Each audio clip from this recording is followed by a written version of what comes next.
The galaxy had always been a peaceful place. For centuries, the Galactic Council had watched over the stars, ensuring that harmony reigned across countless civilizations. Earth, a small, seemingly insignificant planet, had been under their radar for a long time. Humanity was still young compared to the ancient races that filled the galaxy, but they had made their mark in the Council's archives as a growing species, still not ready to play with the big leagues. However, no one could have predicted what would happen next. One bright morning, Earth was struck by an attack so sudden and fierce that it seemed like a nightmare. No warning. No signs. Just chaos. The first blast came from the sky, a beam of light so intense that it burned through the planet's atmosphere, creating a shockwave that rattled buildings and sent people running for their lives. The cities, which were bustling with the usual daily activities, were now thrown into panic. People looked up, confused and terrified, as alien ships appeared out of nowhere. The ships were unlike anything humanity had ever seen. Massive and dark, they hovered above Earth like ominous shadows, their engines humming with a power that was unlike anything Earth's scientists had ever encountered. The ships unleashed waves of destructive energy, targeting major cities around the world. In just a matter of hours, the death toll began to rise. Buildings crumbled. The skies darkened. The Earth's leaders scrambled to respond, but no one had prepared for such an attack. It was clear, humanity was under siege. Back on Earth's surface, military leaders and defense experts raced to organize a counterattack. Fighter jets were scrambled, and soldiers were mobilized, but the technology at their disposal seemed outdated compared to the alien weaponry. Every missile launched at the ships was either dodged or destroyed mid-air by powerful shields. The aliens didn't speak a word. They didn't need to. Their weapons did all the talking. As the first day of the invasion turned into night, Earth's military forces were being pushed back. Their communications were jammed, and power grids were systematically shut down.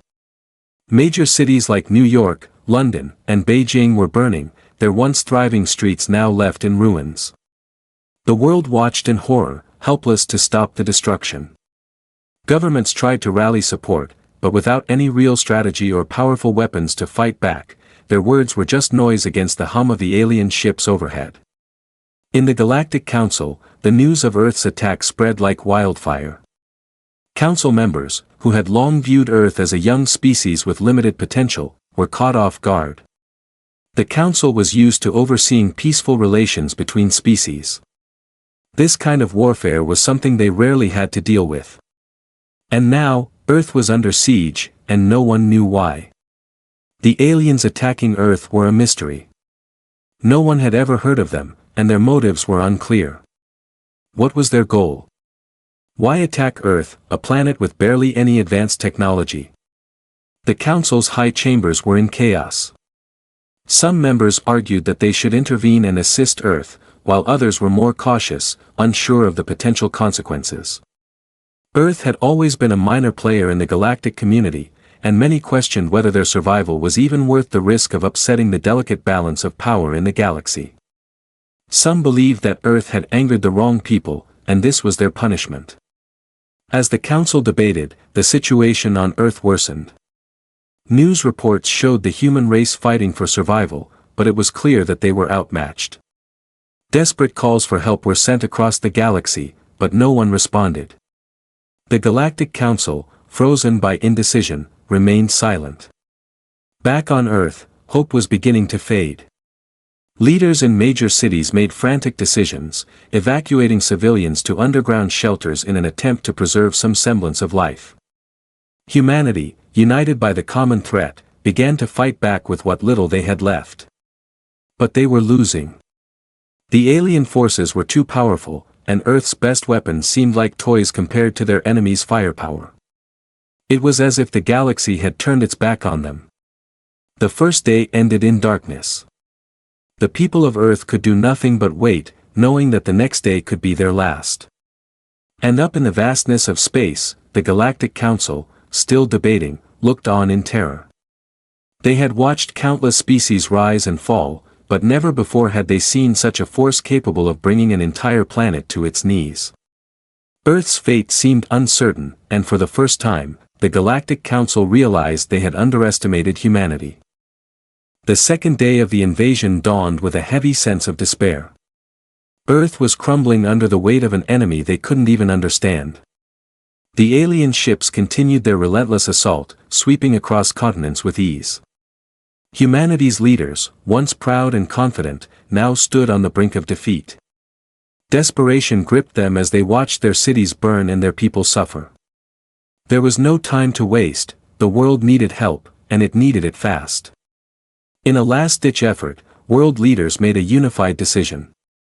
They would send a message to the stars, to any race out there who might be willing to help.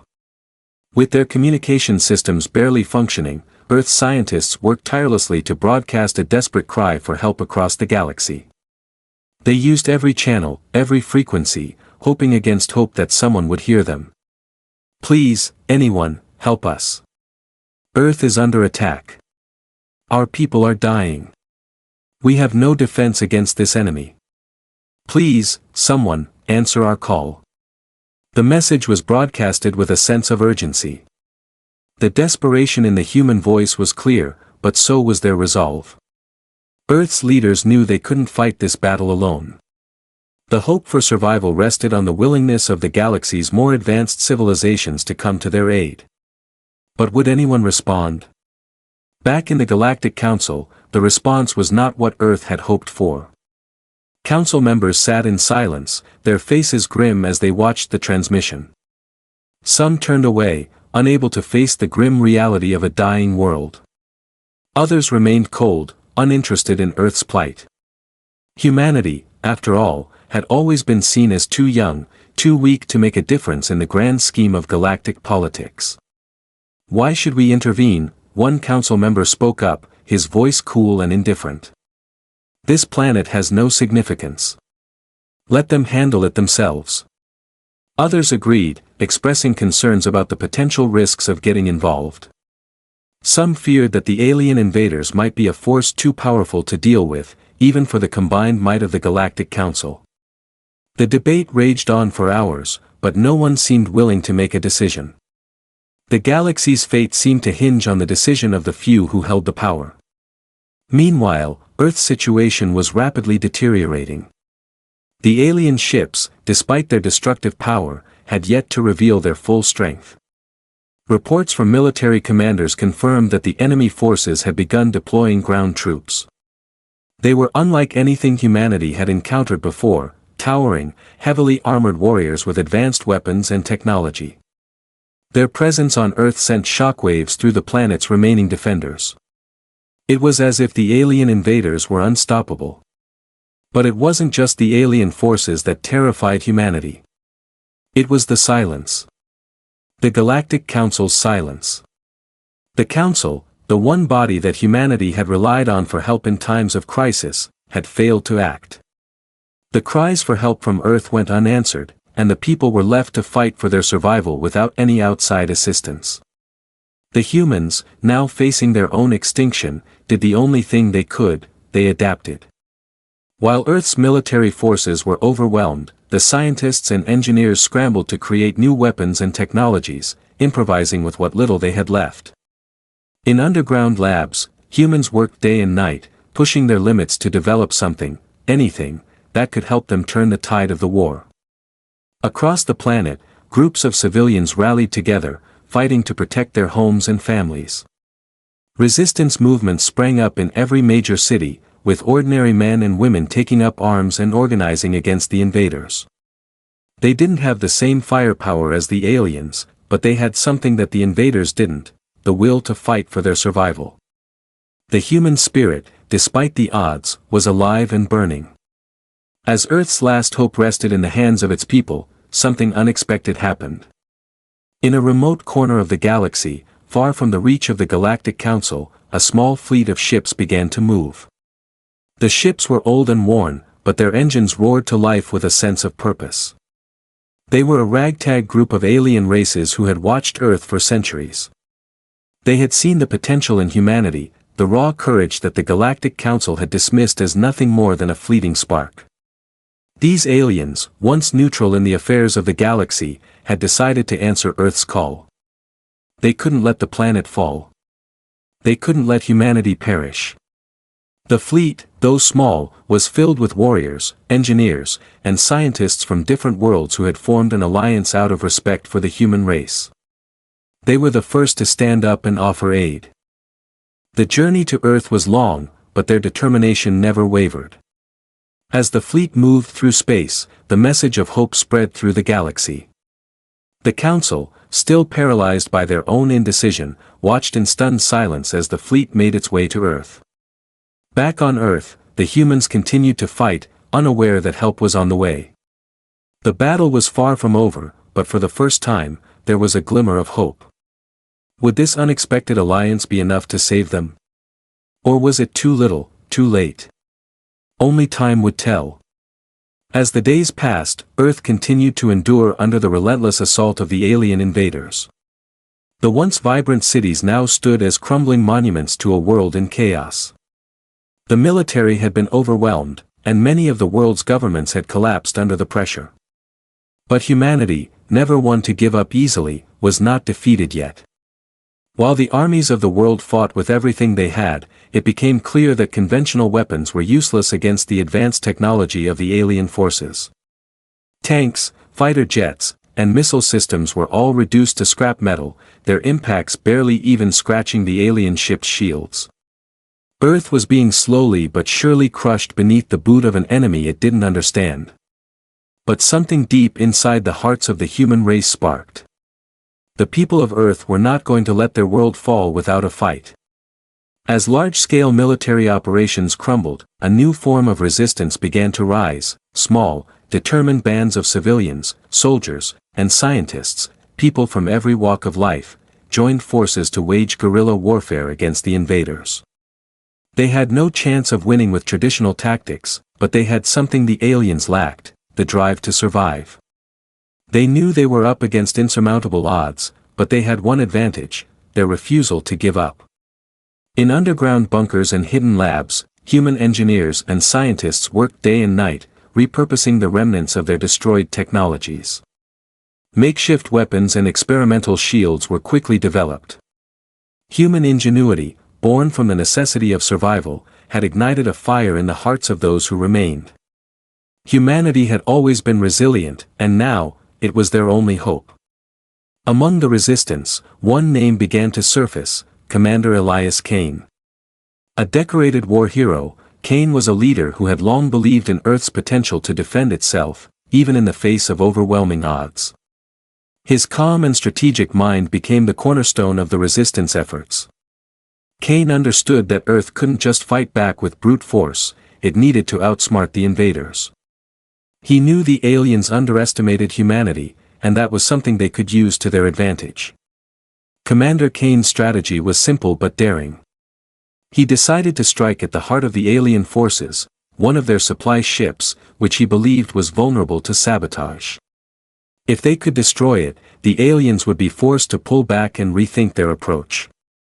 It was a dangerous mission, one that would cost many lives, but Kane's team was ready to risk everything. With his plan in place, the resistance began their operation.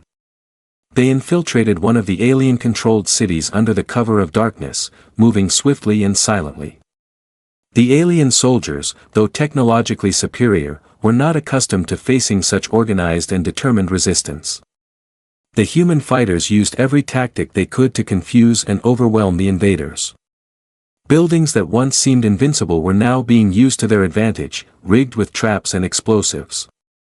The resistance fought with a sense of purpose and desperation that only humanity could muster. But just as they were about to reach the supply ship, an unexpected twist occurred. An alien emissary, hidden among the invaders, intercepted the humans. This emissary was unlike any alien they had encountered before, its intelligence far surpassing the usual brute force of the other invaders. It spoke to Commander Kane directly, its voice calm but filled with malice. "You think you can fight us?" the alien said, its voice echoing through the empty city streets. "Your species is weak. You cannot stop us. Your resistance is futile. Kane stood tall, refusing to back down. We will fight for our planet, he replied, his voice steady. We may not have the firepower you do, but we have something you can't destroy, our will to survive. The emissary laughed, its cold eyes narrowing. Very well. Let us see how long that will last. And with that, the emissary disappeared into the shadows, leaving Kane and his team to make their final push. Despite the aliens' threats, the resistance moved forward, and after a series of brutal battles, they finally breached the supply ship's defenses. As explosions rocked the ship's hull, the humans planted charges and set the stage for their escape. The ship, a crucial part of the alien operation, was crippled. The alien forces, caught off guard by the sudden and unexpected attack, were forced to retreat temporarily to regroup and repair. Back on Earth, news of the victory spread like wildfire. It wasn't a full-scale victory, but it was a start, a small but significant one. The alien invaders had been given a taste of humanity's strength. For the first time, the alien forces began to question the resolve of the people they had underestimated. Commander Kane and his team returned to the underground base, exhausted but victorious. The humans had struck back, and the resistance was growing stronger by the day. But Earth was not out of danger yet. The aliens were still out there, regrouping and preparing for their next move. The battle for Earth had only just begun, and humanity's fight for survival would continue until the very end. But for the first time in days, there was hope. Hope that the tides might turn, that they could win this war, and that Earth could still have a future. The invaders had learned something important: humanity was not going to surrender. And they would soon learn, the hard way, that underestimating humanity was the greatest mistake they could ever make. Back in the heart of the galaxy, the Galactic Council was still in turmoil. Days had passed since Earth's desperate message reached the stars, and the silence from the galaxy's leaders was deafening. The few brave voices that had pushed for action were drowned out by the overwhelming majority who believed Earth's struggle was inconsequential. To them, Earth was a primitive world, unworthy of their attention or resources. Yet, as the reports from the front lines continued to pour in, it became harder to ignore the growing significance of humanity's resilience. The council chambers were divided, as usual, but there was a noticeable shift in the air. The once calm discussions had turned heated, with some members beginning to question the inaction of the council. The images of burning cities, desperate civilians, and the unexpected courage of Earth's resistance had begun to make even the most apathetic members of the council uneasy. Should we continue to sit idly by while an entire planet is destroyed? One of the more vocal members, High Counselor Antral of the Tylok race, asked, his sharp features reflecting his growing concern. The humans have fought back in ways we did not anticipate. Their bravery is undeniable. If we ignore them any longer, we risk losing not just Earth, but an ally that could one day change the balance of power in this galaxy. A murmur rippled through the chamber as some members began to reconsider their position. The Tylok had once been a feared military force, their technology unmatched, but now they were being forced to watch as a small, young planet fought for survival. Antral's words had struck a nerve. The humans are weak, Counselor Dravath of the Draxi race interjected, his deep voice rumbling through the chamber. We've seen what they're capable of. But this is their problem, not ours. They're barely a blip on our radar. Why waste resources on them? Antral narrowed his eyes. You underestimate them, Dravath. Their will to survive is unlike anything we've seen. If we let them fall, it will embolden others who might challenge us in the future. Earth could be a valuable asset in the long run. We have to act before it's too late. The debate grew more intense, with each member weighing the risks and benefits of intervening.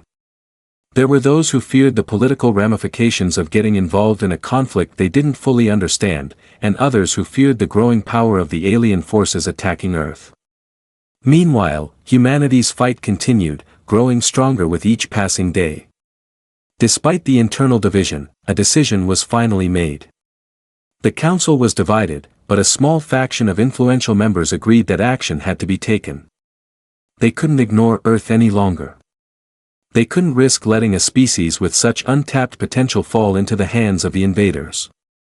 High Counselor Antral led a secretive assembly of galactic diplomats and warriors, making plans to send a relief force to Earth. It wasn't a full military intervention, not yet, but it was a start. They would send a small fleet of ships, the most advanced they could spare, to provide Earth with the resources it so desperately needed. Their mission was clear: supply humanity with the technology and knowledge they needed to defend themselves. It was a risk, but one they had to take.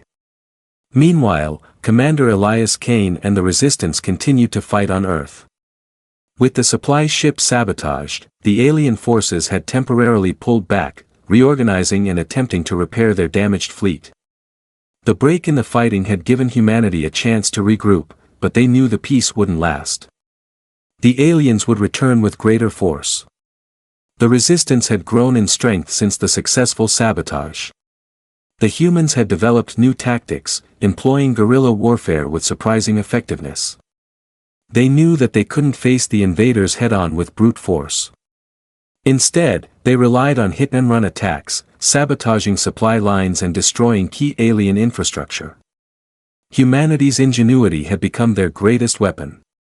But even with these small victories, it was clear that Earth could not win the war on its own. Humanity needed more. They needed a game-changer, something that could tilt the scales in their favor before the aliens could regroup and launch a devastating counteroffensive. Then, as the humans prepared for the next wave of attacks, a sudden message came through, a signal from the Galactic Council. It was faint but unmistakable. The message was clear: help was on the way. At first, the Resistance couldn't believe it. They had fought for so long without anyone coming to their aid. But now, with the Council's message, there was a flicker of hope. Earth wasn't completely alone. The galaxy's leaders had finally decided to intervene, but would it be enough? Would the promised aid arrive in time to change the course of the war?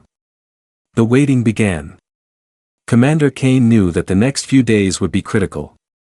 The alien forces were regrouping, and Earth's defenses were weakening. There was no time to waste. But as the Galactic Council's fleet approached, another threat loomed, one that no one had seen coming. The alien forces had been studying humanity closely, and they had learned from their previous encounters. They were preparing something far more dangerous than anything the humans had faced before. Earth's last stand was about to get even more complicated. As the first wave of reinforcements arrived, the Resistance braced for what would be the most intense battle humanity had ever fought. Would the Council's aid be enough to turn the tide? Or would the alien invaders bring Earth to its knees once again? As the days passed, Earth's resistance continued to grow, but it was clear that humanity needed more than just grit and determination to stand a chance. The alien forces were relentless, and though humanity had managed to achieve a few small victories, it was never enough to turn the tide of the war. Commander Elias Kane knew that time was running out. The alien invaders would soon regroup, and Earth's fragile defenses would crumble under their superior forces. But just as the darkest hour seemed to settle upon the planet, something unexpected happened. A strange signal, faint but unmistakable, began to broadcast from deep within the galaxy, far from the reach of the Galactic Council. Earth's scientists, who had been working tirelessly to crack the alien technology, had intercepted it. The message was not from the Galactic Council, but from an entirely different source. The Resistance was stunned. Who was sending this signal? And more importantly, why? The transmission was different from the usual galactic communications. It was filled with coded messages, languages Earth couldn't understand, and symbols that were entirely foreign. But despite the confusion, there was something unmistakable about the transmission. It was an offer of help. Commander Kane gathered his team and immediately set to work decoding the transmission. Hours passed, and finally, they cracked the code. The message, though imperfectly understood, was a clear and direct plea for cooperation. The voice on the other side was from an alien species that Earth had never encountered before. They identified themselves as the Zorvans, a peaceful race that had been monitoring Earth for centuries. Unlike the Galactic Council, the Zorvans had no interest in politics or the balance of power. Instead, they were motivated by a deep respect for humanity's resilience, bravery, and potential. "We have watched you," the message said. "You are not as weak as you believe. Your species has fought against impossible odds, and now, we offer you our help. Your survival is important to us. We know your enemies, the ones attacking your world, and we are not aligned with them. Our fleet is small, but we will join your fight." Commander Kane listened in disbelief as the message ended. The Zorvans were not just offering weapons or technology, they were offering something far more precious, an alliance. This was not the intervention the Galactic Council had promised. The Zorvans were a race that had long remained in the shadows, hiding from galactic politics. Their reasons for assisting humanity were unknown, but Kane knew one thing: they were the only chance Earth had left. The Zorvans had their own technology, advanced bioshields, energy-based weapons, and a fleet of stealth ships designed for rapid, surgical strikes. But the most crucial part of their offer was their knowledge of the alien invaders. They had encountered these forces before. They knew their weaknesses. And with the Zorvans' help, humanity would finally have the tools to fight back. The question remained: could the Zorvans be trusted? There was no time to waste in deliberation. Earth's military commanders, after careful consideration, made the decision to accept the Zorvans' offer. Humanity had no choice. The Zorvans' technology could level the playing field, and without their help, the battle would soon be lost. The alliance was formed quickly. Zorvan ships began to arrive in Earth's atmosphere, moving in silence and without fanfare. Their sleek, almost organic-looking vessels landed in secret locations, away from prying eyes and alien surveillance. The Zorvans did not announce their arrival, they simply integrated into the human resistance. As the first Zorvan engineers began to work with Earth's scientists, they immediately began improving the human-made weapons and technology. What once seemed like a desperate improvisation now had the potential to become something formidable. Zorvan energy shields were installed in Earth's last remaining defense stations, and human weapons were retrofitted with advanced alien energy cells. Zorvan stealth fighters joined Earth's air forces, allowing the humans to strike from the shadows and evade alien detection. But while the humans focused on their newfound allies and the weapons that could now level the playing field, they were unaware that the alien invaders were watching closely. The invaders, who had once been confident in their ability to crush Earth, had begun to notice strange patterns in the Resistance's tactics. They realized something had changed. The humans were no longer simply fighting for survival, they were fighting with purpose and strategy. Their enemies had underestimated them for too long, and now, Earth had become a real threat. Commander Kane knew that the final battle was on the horizon. The Zorvans had given humanity the tools, but it was up to the people of Earth to use them wisely. Their fight had grown into something far larger than just a defense of their world, it was now a struggle for the future of their species. The alien invaders, realizing that Earth was no longer an easy target, began to prepare for their most devastating assault yet. They knew they couldn't afford to underestimate the humans any longer. The battle was no longer about firepower. It was about strategy, determination, and the unexpected power of an alliance that no one saw coming. As humanity prepared for the final showdown, the Zorvans remained by their side, a reminder that sometimes, help comes from the most unexpected places. The fate of Earth, and the galaxy itself, now rested in the hands of those who had dared to fight against the odds. Would the Zorvans' aid be enough? Could humanity pull off the impossible and secure its place in the galaxy? The next battle would decide everything. The question was no longer whether Earth would survive. It was whether the invaders could adapt fast enough to stop the humans from changing the course of history forever. The invasion had lasted for weeks, but humanity's fight was far from over. The alien forces, though seemingly invincible, were beginning to falter. The Zorvans had given the humans the tools they needed, and their alliance had proven to be the key to survival. But the war was far from won. Commander Elias Kane, now leading a coalition of human and Zorvan forces, knew that the real test was about to begin.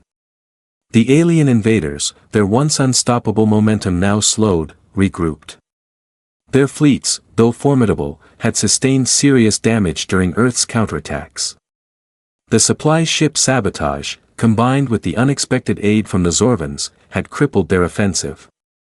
Yet, they were not retreating. The aliens, ruthless and calculating, were planning their next move, one that would crush Earth's resistance once and for all. Kane stood at the front of the command center, staring at a holographic display of Earth and the alien fleet's movements. The Zorvans had provided them with critical intel, allowing Kane and his forces to anticipate the invaders' every move.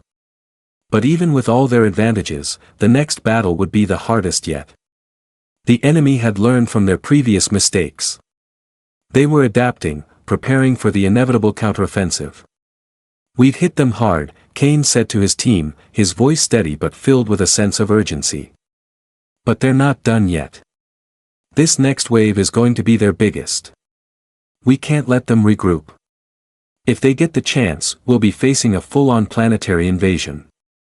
His team nodded, understanding the stakes. The humans had made remarkable progress, but they still lacked the numbers and firepower to win a prolonged war. They had only one shot at this. They needed to strike first and strike hard. With Zorvan technology integrated into Earth's military systems, Kane devised a bold strategy, one that would take the fight directly to the alien forces. The plan was risky, but it was their best chance at breaking the invaders' stranglehold on Earth. It would involve a multi-pronged assault, with human forces taking the lead while Zorvan ships would strike from the shadows. The goal was simple: cripple the alien fleet's command structure and destroy their most critical weapons. As the hours passed, the final preparations were made. Soldiers, engineers, and pilots worked together in a frenzy, fueling the last remaining ships and loading them with Zorvan-enhanced weaponry. Kane's eyes never left the holographic map as he meticulously reviewed every detail. The plan had to work, failure was not an option. In the darkness of space, the alien invaders waited, unaware that the humans were preparing to strike. Their massive ships loomed over Earth like dark giants, their engines humming with the power of destruction. The aliens had grown complacent, thinking they were on the verge of victory. They had no idea that the human resistance, with the help of their unexpected allies, was preparing to turn the tide of the war. At dawn, the first wave of Earth's forces launched from their hidden bases. The ships, once fragile and outmatched, now flew with a new purpose. Zorvan stealth fighters led the charge, weaving in and out of enemy radar, while human ships followed closely behind, equipped with the latest alien technology. The battle began silently, with only the occasional flash of energy pulses breaking the silence of space. The invaders' ships responded quickly, but they were slow to adapt to the new tactics. The humans, using guerrilla warfare strategies taught to them by the Zorvans, struck swiftly and decisively. Every move was calculated, every strike timed to perfection. The aliens, though technologically superior, found themselves outmaneuvered at every turn. Commander Kane led his fleet directly into the heart of the alien formation, where their command ship awaited. His ship, the Aegis, was equipped with a new Zorvan energy shield that deflected the alien beams with ease. The battle was intense, but Kane and his crew fought with everything they had. The human resistance had become a force to be reckoned with. "We've got them on the ropes," Kane shouted over the comms, his voice filled with determination. "Push forward. This is it."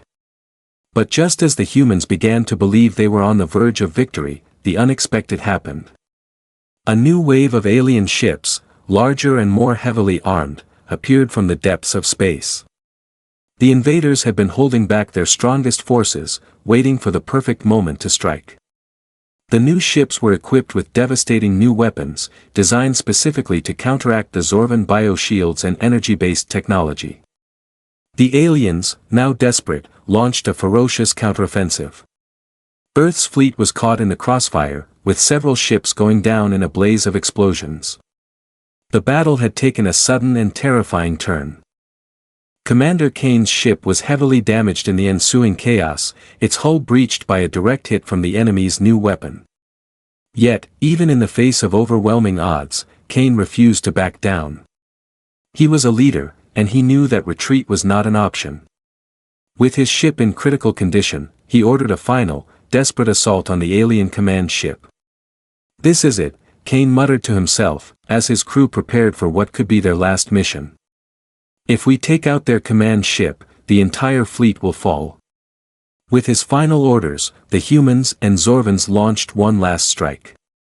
They knew the risk, many of them wouldn't make it out alive, but it was the only chance they had to win. As they approached the enemy flagship, explosions rocked the surrounding space, and the sky above Earth seemed to burn with the fury of war. And then, just as the final blow was about to be struck, something happened that no one had anticipated.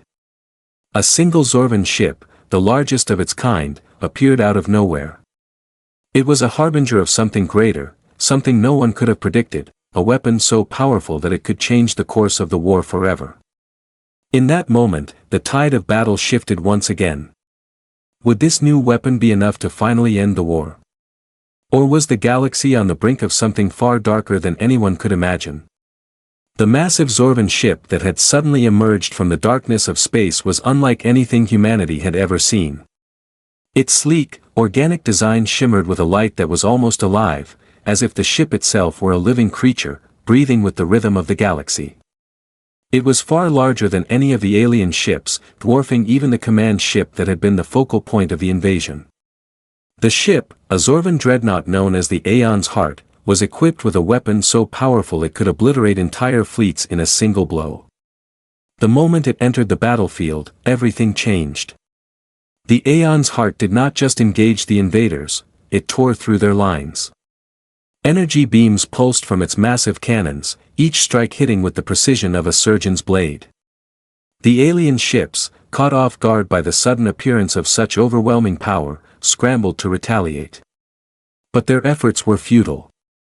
The Zorvan dreadnought's shields absorbed their attacks with ease, and its weapons cut through the enemy like a hot knife through butter.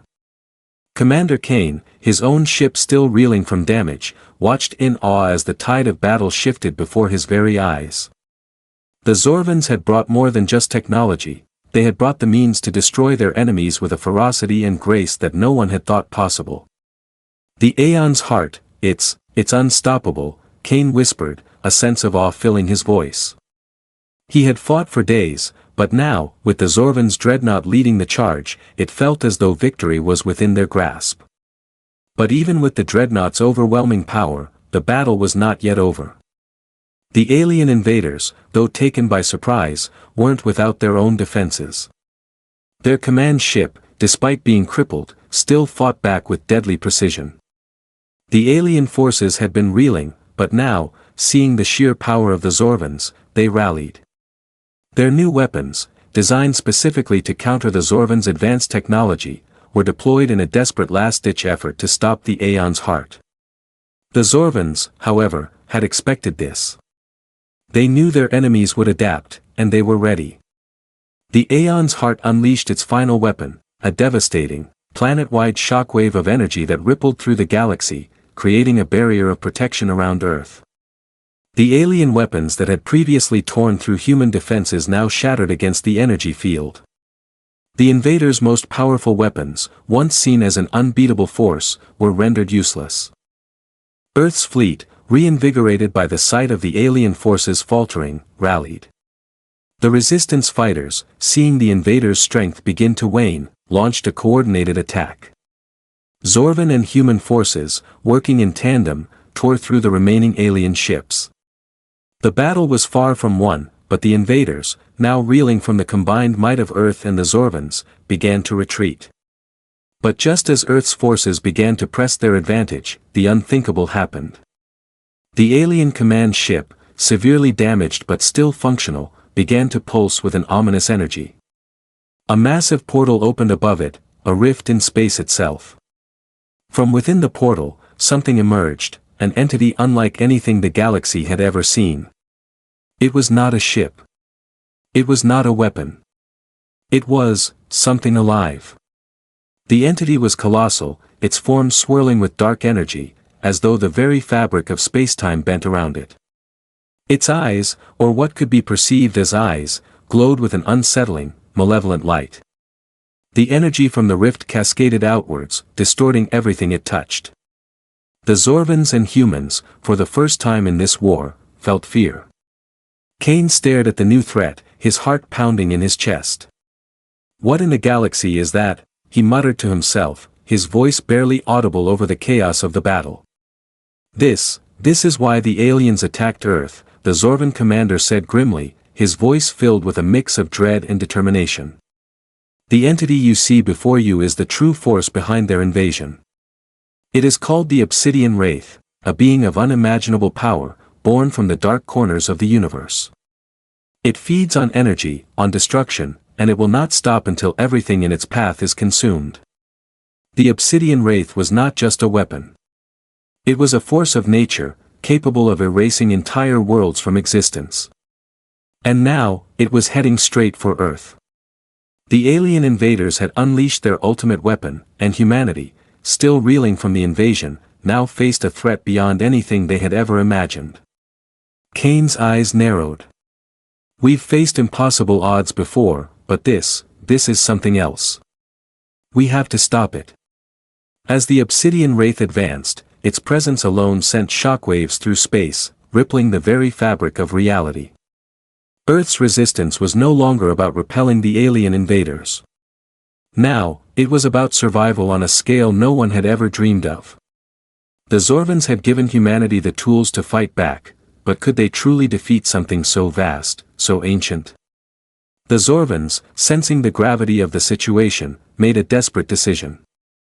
Their fleet, though battered, moved to form a defensive perimeter around Earth. They would not let the Obsidian Wraith destroy their new allies. Humanity would not fall this day.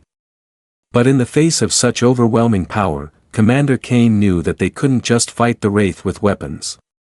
They had to outthink it. They had to find its weakness. "I'll lead the charge," Kane declared, his voice resolute. "We have one shot at this. If we don't take down that thing now, it's over." With the fate of Earth hanging by a thread, Kane's final assault began. The humans and Zorvans, together for the first time, launched everything they had at the Obsidian Wraith. They didn't know if it would be enough, but they fought with everything they had left.